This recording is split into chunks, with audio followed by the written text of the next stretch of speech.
नमस्कार मु धूमि प्रियदर्शिनी आपण को स्वागत करुच्ची मो चैनल किछि कथा किछि गपरे। आज पर्याय गाल्पिक गोपालचंद्र प्रहराजकर गल्प चकुलिया पंडा कथा गल्पटी जानिबा। कथाटीए कहूँ किस कथा बेंग मथा कि बेंग ठुरा बेंग कि ठुरा ब्राह्मण मरा कि ब्राह्मण शुद्ध ब्राह्मण कि शुद्ध पिठा मध्य कि पिठा ताल गईठा कि ताल सोरिष माल कि सोरिष अण सोरिष कि अण किया बण कि किया रजा भिया कि राजा खंडी खजा कि खंडी मिरिग लंडी कि मिरिग झाड़ मिरिग कि झाड़ कंटा बाड़ कि कंटा कानकोड़ी कंटा जहिरे लागिब लटापटा।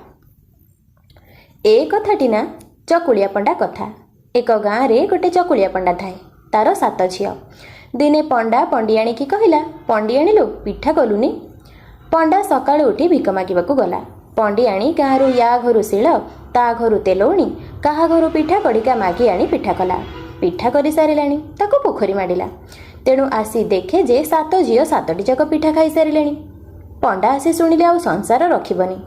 झियो को टांके लेखाएं छेचिला, पछकू पिठा खड़िका तते समस्तक पछरे चियां देला। दुखी घर आउ कौन चाउल बिरी अच्छी जे आउ थरे पिठा करी थोईदेव। बहे कोड़ी कचाड़ी हेला, पछकू आपे बसी कांदु थाए। संध्या बेले पंडा घर को आइला। पंडियाणी ए सब कथा कहला। पंडा पंडियाणी विचारिले झियो को नहीं बणरे छाड़ी दे आइले कलंक जीव। या विचारी दिहे जाक रातिरे शोइले। तही आर दिन सकाळु पंडियाणी गोटे पुड़ारे भात आउ पुड़ाके कपा मंजी गुड़ाए सजाड़ी देला। पंडा झियो को मामू घर को नहीं जीवा बाहाना रे बाटरे खाइबो बोली कही दियोटी जाक पुड़ा जाउली कला। 7 झियो को भंडई करी घरु नहीं जाऊ जाऊ अग्नाग्नि बनस्त पड़िला। कुआर थंट नाही कि चढ़ईर बेंट नाही। झियो को भोक कला, ताको गछ मूले बसई देई मंदाए पानी आनिबो बोली गला। एणे गला बेले भात पुड़ाटी आपे नहीं गला।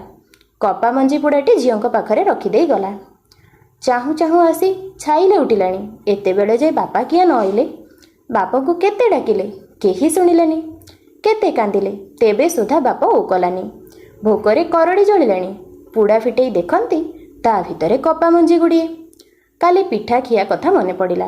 पछकू जानी पारिले बापा तांको भंडेई बणरे छाड़ी देई गला, आउ आसीबेनी।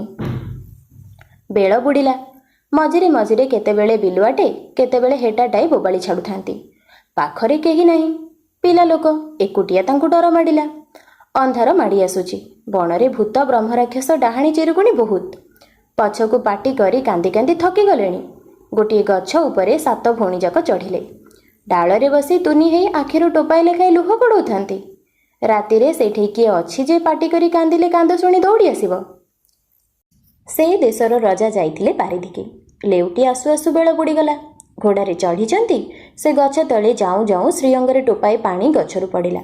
राजा को कौ कथा अपूर्व। सांगरे पात्र मंत्री साधव कटुआल गौड़ भंडारी 36 निजोग समस्ते अछंती। सेही क्षणी देखुणिया को देखैले चाखणिया को चखैले। ठीक हैला से टोपा को पानी नुहे मनीष आखि लुह। गछ उपरको को चाहिए 7टी झियो बसी कांदुचंती। राजा आज्ञा देले। 7 भौणी जाक गछरु ओल्हैले। सेथिरु राजा कहिले किए की पाइटे करिब कह, आमे तुमको नररे नई रखैबा। बड़ भौणी कहिला मु चाउल बाउंसियाई भात रांधि देले नर घर चतुरंग बल खाइले सरिबनी। ता तळटी कहिला मु पिठौ बितळके पिठा कले नर घर चतुरंग बल खाइले सरिबनी। तही आरक कहिला मु हलदी काठुआए बाटी देले नर घर चतुरंग बल लगैले सरिबनी। आउ जणे कहिला मु हांडिए तियण रांधिले नर घर चतुरंग बल खाइले सरिबनी। एमिते 6 भौणी 6 कथा कहिले। पछकू सान भौणीटी कहिला मु विवाह हेले उत्तम सुंदर 7 पुओ सुनना की झियो जन्म करिबी। राजा सबु भौणी को सांगरे नरकू नेले। जे जा कहिबा अड़ती पत्र रे 6 भौणी जाकंकु रखी सभा सान टिकी पाटराणी कले। दिना केते गलारू राणींकर मास गड़िला। राजा सब बेले दरबार करुथांती। राणींक कथा ठारू न उठे बर धर धरी करी बाहा कर। राणी जोउठी बसंती आउ उठी पारंतीनी। राजा को देखिले केड़े उसासा लागे। राणींकर खाई मन हेला केतेबेले सुखुआराई टिके केतेबेले मूला कांजी टिके केतेबेले दूध छेना टिके जहा जेतेबेले मन हुए राजा घड़ीके सब कथा आनी दियंती। राजा घर तांकु की कथा अपूर्व। स्वर्गरु तरा घिनी आसिबे। चाहू चाहू 10 मास पुरिला। राजा तो सबु बेले उआसरे रही परिबेनी। दरबार को जिबे। ପାତ୍ର ମନ୍ତ୍ରୀ କଟୁଆଳ ସାଧବଙ୍କ ସାଙ୍ଗେ ମାମଲା ବୁଝିବେ। ସେ ଏବେ କାହିଁ ରାଣୀଙ୍କ ପାଖରେ ସବୁବେଳେ ବସି ରହିବେ? ପଛକୁ ରଜା ଦରବାରକୁ ଗଲାବେଳେ ଖଣ୍ଡିଏ ବଇଁଶୀ ରାଣୀଙ୍କୁ ଦେଇ ଯାଆନ୍ତି। ରାଣୀ ଯେତେବେଳେ ଦୁଃଖ ପାଇବେ ଏ ବଇଁଶୀ ଟିକେ ବଜେଇଲେ ରଜା ତାଙ୍କ ପାଖକୁ ଆସିବେ। ରଜା ୟା କହି ଦରବାରକୁ ଗଲେ। ରାଣୀ କହିଲେ, କାଳେ ଏକଥା ମିଛ ହେଇଥିବ। ୟା ବିଚାରି ରଜା ଦରବାରକୁ ଯାଇଛନ୍ତି। ରାଣୀ ଦିନେ ମିଛରେ ମିଛରେ ବଇଁଶୀଟି ବଜେଇ ଦେଲେ। ରଜା ଯେମିତି ବଇଁଶୀ ବାଜିବା ଶୁଣିଲେ ସେହି କ୍ଷଣି ଉଆସକୁ ବାହାରି ଆସିଲେ। ରାଣୀକି ଦେଖିଲେ ଦୁଃଖ ଫୁକ କିଛି ନାହିଁ, ଥିର ହୋଇ ବସିଛନ୍ତି। ରାଣୀକି ପଚାରିଲେ, କି ହୋ, କାହିଁକି ମୋତେ ଡକେଇଲ? ତୁମେ ତ ଏଇ ଲାଗେ ଦୁଃଖ ପାଇନ। ରାଣୀ କହିଲେ, ବଇଁଶୀ ବଜାଇଲେ ତୁମେ ସତରେ ଆସିବ କି ନାହିଁ ଏ କଥା ବିଡ଼ିବା ପାଇଁ ବଇଁଶୀ ବଜେଇଦେଲି। ଏବେ ଜାଣିଲି ତୁମ କଥା ସତ। ରଜା ୟା ଶୁଣି ଫେରିଗଲେ। ଏ କଥା ମନେ ଥାଏ। ଦିନେ ସତକୁ ସତ ରାଣୀ ଦୁଃଖ ପାଇଲେ। ରାଣୀ ସେତିକି ବେଳେ ରଜାଙ୍କୁ ସୁମରି ବଇଁଶୀ ବଜେଇଲେ। ରଜାଙ୍କର ତ ଆଗ କଥା ମନେ ଥାଏ। କହିଲେ ରାଣୀ ପରିହାସରେ ବଇଁଶୀ ବଜାଉଛନ୍ତି। ଏ କଥା ବିଚାରି ରଜା ଅଇଲେନି। ରାଣୀ ଏକାଥରକେ 7ଟି ଉତ୍ତମ ସୁନ୍ଦର ପୁଅ, ଗୋଟିଏ ସୁନାରାଖି ଝିଅ ଜନ୍ମ କଲେ। ଏଣେ ଫେର ଏକା ମା ପେଟର 7 ଭଉଣୀ।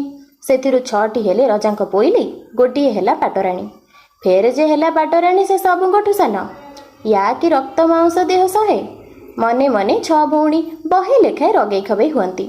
ସାନକୁ କେତେ କଟା ସମ୍ପା କରି ଧର୍ମଦେବତାକୁ ସାକ୍ଷୀ ଦିଅନ୍ତି। ନୀତି ତା ନାଁରେ ସନ୍ଧ୍ୟା ବଳିତା ବସାନ୍ତି। ଆପଣା ଭିତରେ ବିଚରା ବିଚରି ହେଉଥାନ୍ତି। ଥରେ ହେଲେ ଯେବେ ୟାକୁ ଆମ ବଳରେ ପାଇବା ତେବେ ଆଚ୍ଛା କରି ଚିଙ୍କେ ଦେବା। ପିଲାଏ ଜନ୍ମ ହେଲେ। ରାଣୀଙ୍କ ଚେତା ବୁଡ଼ିଗଲା। 6 ଭଉଣୀ ଯାକ ସେତେବେଳେ କ'ଣ କଲେ ତା ଆଗରୁ ସେ 8ଟି ଯାକ ପିଲା ନେଇ 8ଟି କାଠ କୁଣ୍ଢେଇ ଦେଲେ। ପିଲାଙ୍କୁ ନେଇ ଖତଗଦାରେ ପୋତି ପକାଇଲେ। ରାଣୀ ଫେରେ ଚେତା ପାଇଲେ। ଦେଖିଲେ 8ଟି କାଠ ଖଣ୍ଡେ ଜନ୍ମ କରିଛନ୍ତି। ୟା ଦେଖି ବୁକୁ ଫାଟିଗଲା। ରଜାଙ୍କର ପୁଅ ହବ ବୋଲି କାହିଁ ବାଇଦ, କାହିଁ ଶଙ୍ଖ, କାହିଁ ତେଲିଙ୍ଗି ବାଜା, କାହିଁ ନାଟେୟା ହେଉଛି। ବୁଝିଲା ବେଳକୁ 8ଟି କାଠ ଖଣ୍ଡେ। ଯିଏ ଶୁଣିଲା ସେ ଅପସନ୍ଦ କଲା, ଯିଏ ଶୁଣିଲା ସେ ମୁଣ୍ଡରେ ହାତ ଦେଲା। ସମସ୍ତେ ଛି ଛି କଲେ। ଚମ ବାଇଦ କୋଷେ, ତୁଣ୍ଡ ବାଇଦ ସହସ୍ର କୋଷ। ରାଜ୍ୟ ଯାକ ଏ କଥା ହୁରି ପଡ଼ିଗଲା। ରଜା ଏ କଥା ଶୁଣିଲେ ସତକୁ ସତ ଆସି ଦେଖନ୍ତି ଯେ ଏପରି ଏପରି ସମାଚାର। ତାଙ୍କୁ ଏକଥା ବଡ଼ ସରମ ହେଲା। ପାତ୍ର ମନ୍ତ୍ରୀ ସମସ୍ତଙ୍କୁ ଡକାଇଲେ। ପଛକୁ ରଜାଙ୍କର ଆଜ୍ଞା ହେଲା ଯେ ରାଣୀକି ଲାଣ୍ଡି କରି ଘୋଡ଼ାଶାଳରେ ରଖ, ସେ ଘୋଡ଼ା ଲଣ୍ଡି ପୋଛୁ। ଯେତେ ଯେ କହିଲେ ରଜା ତ ସହଜେ ଅବୁଝା, ସେ କି ଆଉ ଶୁଣନ୍ତି। ପଛକୁ ସେହି କଥା ହେଲା। ରାଣୀ କାନ୍ଦି ବୋବେଇ ଆପଣା କର୍ମ ଆଦରି ଘୋଡ଼ାଶାଳରେ ପଡ଼ିଥାନ୍ତି। ଯେ ଚାହୁଁଥାଏ ସେ ପଦେ ଉଲୁଗୁଣା ଦେଉଥାଏ। ରଜା ଘରେ କ'ଣ ସେ ଭୋଗ କରୁନଥିଲେ? ଏଡ଼େ ଭାଗ୍ୟ ଯେ ପାଟ ପିତାମ୍ବରୀ ପିନ୍ଧି ଶୌଚ ଯାଉଥିଲେ, ଘିଅରେ କୁଳୁକୁଞ୍ଜା କରୁଥିଲେ। ଶୌଚ କଲେ ସୁଦ୍ଧା ଟେରା ବଡ଼ ପଡ଼ୁଥିଲା। ଏବେ ଫେର ଏତେ ଅବସ୍ଥା ଭୋଗ କଲେ। ଏଣେ କ'ଣ ହେଇଛି, 6 ଭଉଣୀ ଯାକ ତ ଖତଗଦାରେ 8ଟି ଯାକ ପିଲାଙ୍କୁ ପୋତି ଦେଇ ଆସିଲେ। ଖତଗଦାରୁ କୁକୁର ତାଙ୍କୁ ଗିଳିଦେଲା। କୁକୁର ଯାଇ ସେ ପିଲାଙ୍କୁ ପୋଖରୀରେ ବାନ୍ତିକଲା। ପିଲାଏ ସେତେବେଳକୁ ବଞ୍ଚିଥାନ୍ତି। ଗଙ୍ଗା ମାତା ସେ ପିଲା 8ଟିଙ୍କୁ ରଖି ପାଳିଲେ। ଦିନକୁ ଦିନ ପିଲାଏ ବଢ଼ିଲେ, ଖେଳି ବୁଲି ଶିଖିଲେ। ଗଙ୍ଗା ମାତା କ'ଣ କଲେ, 7ଟି ପୁଅଙ୍କୁ 7ଟି କାଠ ଘୋଡ଼ା ଦେଲେ ଖେଳିବେ ବୋଲି। ପିଲାଏ 7ଟି ଘୋଡ଼ା ନେଇ ନିତି ପୋଖରୀ ତୁଠରେ ଖେଳୁଥାନ୍ତି। ଘୋଡ଼ାଙ୍କୁ ଜଙ୍ଘେ ପାଣିକି ନେଇ ଘୋଡ଼ାଙ୍କ ମୁହଁ ପାଣିରେ ମାଡ଼ୁଥାନ୍ତି। କହୁଥାନ୍ତି, କାଠ ଘୋଡ଼ା ପିଇ ପାଣି, ହେ କାଠ ଘୋଡ଼ା ପିଇ ପାଣି, ପିଇ ପାଣି। ପୋଖରୀଟି ରଜାଙ୍କ ନଅର ପାଖରେ। ରଜାଙ୍କ ଧୋବା ସେହି ତୁଠରେ ଲୁଗା କାଚେ। ଲୁଗା କାଚୁଥାଏ, ପିଲା ଘୋଡ଼ା ଖେଳୁଥାନ୍ତି ଦେଖେ। ପିଲାଙ୍କୁ ଦେଖି କହିଲା, ବାଇ ହେଇଛ କି ବାଳୁତ ଭାଇ, କାଠର ଘୋଡ଼ା କି ପାଣି ପିଓଇ। ସେଥିରୁ ପିଲାଏ କହିଲେ, ବାଇ ହେଇଛୁ କି ସେଠି ଭାଇ, ମଣିଷ ହୋଇକି କାଠ କୁଣ୍ଡେଇ ଜନ୍ମ କରଇ। ଧୋବା ୟା ଶୁଣି ବଡ଼ ଆଚମ୍ବିତ ହେଲା। ରଜାଙ୍କ ନଅରରେ ଯାଇ ଖବର କଲା। ରଜା ପୋଖରୀ ତୁଠକୁ ମଣିଷ ପଠେଇଲେ। ଗଙ୍ଗା ମାତା ମାୟା କରି ପିଲାଗୁଡ଼ିଙ୍କୁ ଲୁଚେଇ ଦେଲେ। ଯିଏ ଶୁଣିଲା ସେ କାବା। ଦିନା କେତେ ଗଲାରୁ ଗଙ୍ଗାମାତା ମାୟାରେ 7ଟି ଭାଇଙ୍କି 7ଟି ଅର୍ଜୁନ ଗଛ ଆଉ ଭଉଣୀକି ପାଟଳି ଗଛଟିଏ କରି ସେଇ ପୋଖରୀ ହୁଡ଼ାରେ ଲଗେଇଦେଲେ। ପାଟଳି ଗଛ ଫୁଲରେ ଭାଙ୍ଗି ପଡ଼ୁଥାଏ। ସମସ୍ତେ ଦେଖି ଆଚମ୍ବିତ ହେଲେ। ଦିନେ ସେ ବାଟେ ଶଗଡ଼ିଆ ଯାଉଥିଲେ। ସେ ଗଛରୁ ଫୁଲ ଡାଳ କେତେ ଭାଙ୍ଗି ନେଲେ। ରଜାଙ୍କ ମାଳି ତାଙ୍କୁ ସେ ଫୁଲ ମାଗିଲା। ଶଗଡ଼ିଆ କହିଲେ, ତୁମ ନଅର ପାଖ ପୋଖରୀ ହୁଡ଼ାରେ ଫୁଲ ଭାଙ୍ଗି ପଡ଼ୁଛି, ତୁମେ ଆମକୁ କ'ଣ ମାଗୁଛ? ମାଳି ପୋଖରୀ ହୁଡ଼ାରେ ଦେଖିଲା, ଏ ପାଟଳି ଗଛଟି ଆଉ ଏ 7ଟି ଅର୍ଜୁନ ଗଛ ଏଠି ତ କେବେ ଦେଖା ନଥିଲା। ଏଠିକି କାହୁଁ ଅଇଲା? ମାଳିକି ଦେଖି ପାଟଳି ଗଛଟି ଗୀତ ଗାଇଲା। ଭାଇରେ ଭାଇ, ଆମ ବାପାଙ୍କର ମାଳି ଆସିଅଛି, ଦେବା କି ନ ଦେବା ଫୁଲ? ସେଥିରୁ 7ଟି ଯାକ ଅର୍ଜୁନ ଗଛ ଆଉ ଗୋଟେ ଗୀତ ଗାଇଲେ। ସ୍ୱର୍ଗେ ଲାଗୁ ଡାଳ, ମଞ୍ଚେ ଲାଗୁ ଡାଳ, ଆମେ 7 ଭାଇ ଭଉଣୀଏ ଥାଉ, ମା ପଛେ ଘୋଡ଼ାଶାଳ, ଆଲୋଲୋ ଭଉଣୀ ନଦିଅ ନଦିଅ ଫୁଲ। ୟା କହିଲାରୁ ପାଟଳି ଗଛ ଡାଳ ଉପରକୁ ଉଠି ଯାଉଥାଏ, ଫେର ତଳକୁ ନଇଁ ପଡ଼ୁଥାଏ। ଆଉ ମାଳି ଫୁଲ ତୋଳି ପାରିଲାନି। ଘରକୁ ଆଇଲା, ରଜାଙ୍କୁ ଏକଥା ଜଣେଇଲା। ରଜା ମନ୍ତ୍ରୀଙ୍କି ପଠେଇଲେ। ମନ୍ତ୍ରୀ ଗଛ ମୂଳକୁ ଗଲାରୁ ଗଛ ଯାକ ଗୀତ ବୋଲା ବୋଲି କହିଲେ। ଭାଇରେ ଭାଇ, ଆମ ବାପାଙ୍କର ମନ୍ତ୍ରୀ ହୋଇଲେଣି, ଦେବା କି ନ ଦେବା ଫୁଲ? ସ୍ୱର୍ଗେ ଲାଗୁ ଡାଳ, ମଞ୍ଚେ ଲାଗୁ ଡାଳ, ଆମେ ସାତ ଭାଇ ଭଉଣୀଏ ଥାଉ ମା ପଛେ ଘୋଡ଼ାଶାଳ, ଆଲୋଲୋ ଭଉଣୀ ନଦିଅ ନଦିଅ ଫୁଲ। ମନ୍ତ୍ରୀ ଏ ସମାଚାର ଦେଖି ଯାଇ ରାଜାଙ୍କୁ କହିଲେ। ପଛକୁ ରଜା ନିଜେ ଅଇଲେ। ରାଜାଙ୍କୁ ଦେଖି ଗଛ ଯାକ ବୋଲା ବୋଲି ହେଲେ। ଭାଇରେ ଭାଇ, ଆମ ବାପା ଏବେ ନିଜେ ଅଇଲେଣି, ଦେବା କି ନ ଦେବା ଫୁଲ? ସ୍ୱର୍ଗେ ଲାଗୁ ଡାଳ, ମଞ୍ଚେ ଲାଗୁ ଡାଳ, ଆମେ ସାତ ଭାଇ ଭଉଣୀଏ ଥାଉ ମା ପଛେ ଘୋଡ଼ାଶାଳ, ଆଲୋଲୋ ଭଉଣୀ ନଦିଅ ନଦିଅ ଫୁଲ। ୟା ଶୁଣି ରଜାଙ୍କର ଆଗ କଥା ସବୁ ମନେ ପଡ଼ିଲା। ରାଣୀ ଘୋଡ଼ାଶାଳରେ ଲଣ୍ଡୁ ପୋଛୁଥିଲେ, ତାଙ୍କୁ ସେଇଠିକି ଡକେଇ ଆଣିଲେ। ରାଣୀ ସେ ଗଛ ମୂଳକୁ ଗଲାରୁ ସବୁ ଡାଳ ଯାକ ଭାଙ୍ଗି ପଡ଼ି ମା ଉପରେ କୁଢ଼େଇ ହେଇ ପଡ଼ିଲା। ସେହି କ୍ଷଣି ସାତଟି ଉତ୍ତମ ସୁନ୍ଦର ପୁଅ ସୁନାନାକି ଝିଅ ହେଇ ମା ଚାରିପାଖ ବେଢ଼ି ଠିଆ ହେଇଗଲେ। ରଜା ୟା ଦେଖି କାବା। ଯିଏ ଦେଖିଲା ସେ ଆହା କଲା। ସେଠିକି ରଜା, ପାତ୍ର, ମନ୍ତ୍ରୀ, ତୁରୀ, କାହାଳି, ଯାନବାହନ ଅଣେଇ ଭାଇ ଭଉଣୀ ମା ସମସ୍ତଙ୍କୁ ଗାଧୋଇ ପାଧୋଇ ପାଟ ପୀତାମ୍ବର ପିନ୍ଧି ନଅରକୁ ନେଇଗଲେ। କେତେ ଉତ୍ସବ ହେଲା, କେତେ ଲୋକ ଖାଇଲେ। ରାଣୀ ସବୁ ପୂର୍ବ କଥା କହିଲେ। ରଜା ସେଥିରୁ 6 ଭଉଣୀକି ତଳ କଣ୍ଟା ଉପର କଣ୍ଟା କରି କୂଅ ଖୋଳି ସେ କୂଅରେ ପୋତି ପକେଇଲେ। ରାଣୀଙ୍କି ପୁଅ ଝିଅଙ୍କୁ ନେଇ ଘର ଦ୍ୱାର କଲେ। ସୁନାନାକି ଝିଅକୁ ଠାକୁର ରାଜାଙ୍କ ପୁଅ ସଙ୍ଗେ ବିଭା ଦେଲେ। କେତେ ପିଠା ବାଣ୍ଟିଲେ, କେତେ ଲୁଗା ବାଣ୍ଟିଲେ। ମୁଁ ଗଲି ଯେ ମୋତେ କଥା କହିଲେନି। କଲିକତାଠୁ ପୁରସ୍ତମ ଯାଏ ଖଣ୍ଡେ ଲୁଗା ଦେଲେ ଯେ ସେ ମୋ କାନ୍ଧକୁ ପାଇଲାନି। ମୋ କଥାଟି ସଇଲା, ଫୁଲ ଗଛଟି ମଲା। ହଇରେ ଫୁଲ ଗଛ, ତୁ କାହିଁକି ମଲୁ? ମୋତେ କାଳିଗାଈ ଖାଇଲା। ହଇଲୋ କାଳିଗାଈ, କିଆଁ ଖାଇଲୁ? ମୋତେ ଗଉଡ଼ ଜଗିଲାନି। ହଇରେ ଗଉଡ଼, ତୁ କିଆଁ ଜଗିଲୁନି? ମୋତେ ବଡ଼ ବୋହୂ ଖାଇବାକୁ ଦେଲାନି। ହଇଲୋ ବୋହୂ, ତୁ କିଆଁ ଖାଇବାକୁ ଦେଲୁନି? ପୁଅ କାନ୍ଦିଲା। ହଇରେ ପୁଅ, ତୁ କିଆଁ କାନ୍ଦିଲୁ? ମୋତେ ଧୂଳିଆ ଚନ୍ଦା କାମୁଡ଼ିଲା। ହଇରେ ଧୂଳିଆ ଚନ୍ଦା, ତୁ କିଆଁ କାମୁଡ଼ିଲୁ? ଭୁଇଁ ତଳେ ତଳେ ଥାଏ, କଅଁଳ ମାଉଁସ ଟିକିଏ ପାଇଲେ ରୁଟ୍ କିନା ଖାଏ।